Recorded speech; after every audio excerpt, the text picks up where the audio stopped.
Recentemente conversamos a respeito das duas únicas formas de se controlar a dor, quebrando diversos mitos a respeito de fortalecimento muscular, de alongamento, de inflamação, anti-inflamação, através de procedimentos normais da fisioterapia e da medicina. E essa desmistificação de crenças são endossadas não por opinião de Caio, né? São pelo que os artigos científicos falam. O Emílio Puentedura, o Adrian Lowe e o Timothy Flynn são autores de livros, são pesquisadores científicos há muitos anos e eles são expoentes da área de fisioterapia musculoesquelética, principalmente da área de tratamento da dor. Existe um grupo, o NOI Group, acho que um grupo norueguês, que é meio que uma força-tarefa de pesquisadores científicos a respeito de dor, que reúnem uma série de artigos para provar para você qual é o melhor caminho para tratar a dor. Existem outros grupos também, como Body, Mind and Movement, que eu não lembro de que país é, mas que tem a mesma inteligência para fazer forças-tarefas baseadas sempre em evidências científicas para que você não seja enganado, né? E eu falo aqui abertamente que há 6, 7 anos atrás eu agia dessa maneira, utilizando técnicas que hoje eu tenho convicção de que não funcionam para nada, são apenas paliativas, e faziam com que meus pacientes sempre precisassem voltar em mim, gastando dinheiro de forma desnecessária. Mas não era má fé, era meu profundo desconhecimento do que a literatura científica traz hoje. Então, voltando ao ponto central dessa sequência de histórias,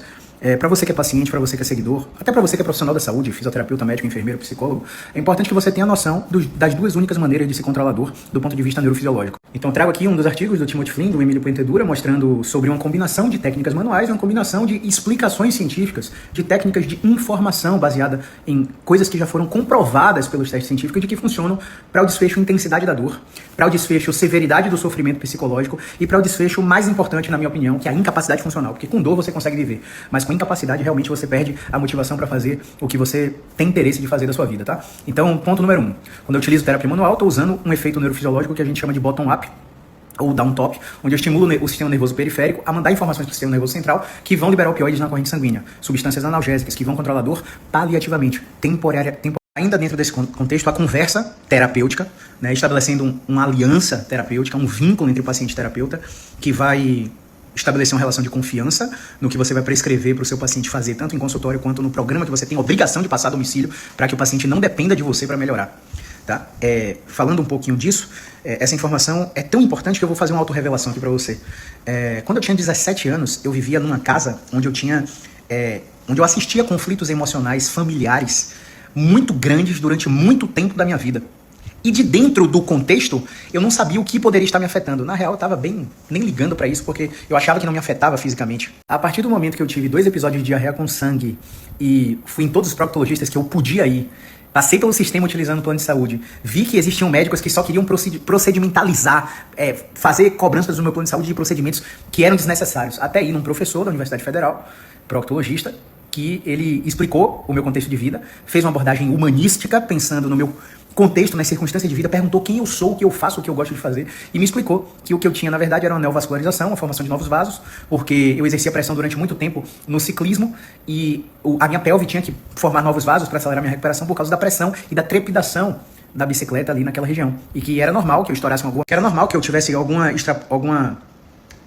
algum estouro de pequenas varizes, né, intestinais que poderiam fazer com que eu tivesse diarreia com sangue. Só que, ao fazer o exame, ele não constatou nenhuma varize, nenhum, entre aspas, estou falando numa linguagem que não é da minha profissão, então posso estar falando besteira, mas vou didaticamente falar que nenhuma varize estourou, né, nenhuma varize intestinal estourou. E ele perguntou como é que estava a minha vida, se eu tinha conflitos emocionais, o que estava acontecendo. E eu falei sobre o conflito familiar que eu assistia periodicamente dentro de casa, e ele falou que estava mais para a minha diarreia com sangue ter sido o acúmulo de estresse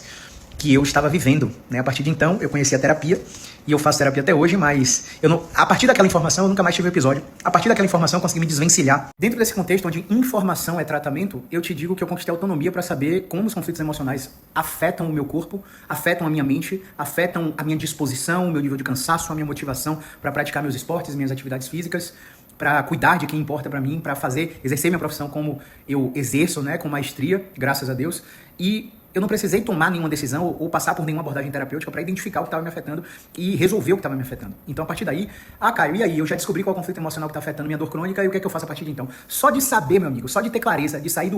da escuridão, você já tem uma melhora muito grande. Porque isso aqui que eu estou te explicando aqui agora é o efeito top-down, onde eu te dou a informação correta e a informação correta vai tirar você desse ciclo aqui, ó, dessa figurinha aqui, ó. Então, por isso é importante que a gente use o momento da consulta para realmente entender o problema da pessoa, entender quem é a pessoa, conversar sobre aspectos que a pessoa nem imagina que iriam interferir na fisioterapia propriamente dita, para que a gente consiga eliminar, mitigar